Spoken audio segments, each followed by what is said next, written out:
Republic of Indonesia is a sovereign state in the southeastern part of Asia. Indonesia is an archipelago consisting of thousands of islands. Today, Indonesia is experiencing a burst of unprecedented economic and political optimism. The world's fourth most populous country, with some 250 million people, is emerging as a powerhouse of Southeast Asia. Road transport is the dominant mode of transportation in Indonesia. Road traffic has been on the rise as roads have improved and ownership of automobiles and motorcycles have increased.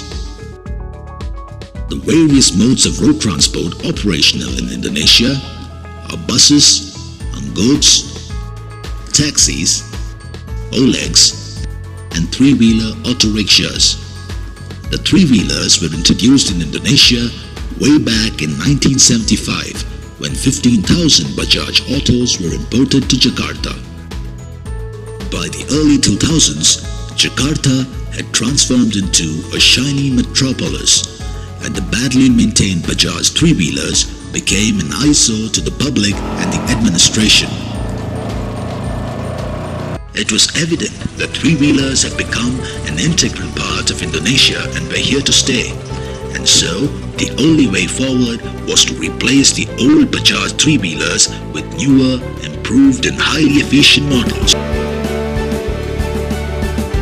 PT Gamma Sakti Indonesia, GSI, was established in 2012 with the prime focus of helping the Jakarta government in its project to replace the old three-wheelers in Indonesia. With an agreement signed in June 2013 with TVS, GSI became the sole exclusive importer of TVS three-wheelers in Indonesia under the brand name TVS King. On an average, 10 to 15 units are assembled every day at GSI's state-of-the-art assembly center.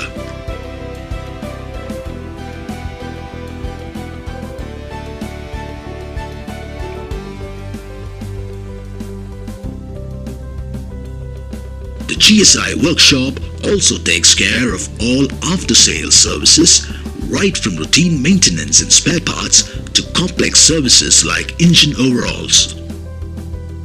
The training facility of GSI is proof of the solid bond that the company shares with its customers.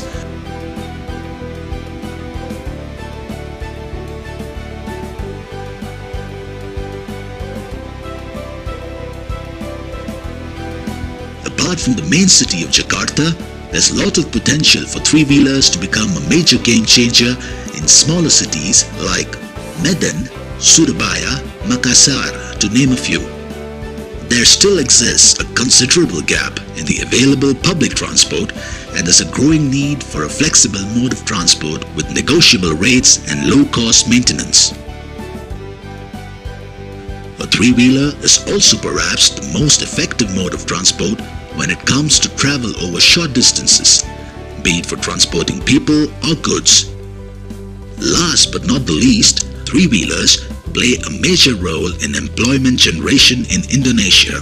Every three-wheeler sold provides employment opportunity to 3 to 4 people, including the driver, mechanic, sales and spare parts personnel, and each with a spouse and 1 child means the survival for about 9 to 10 people.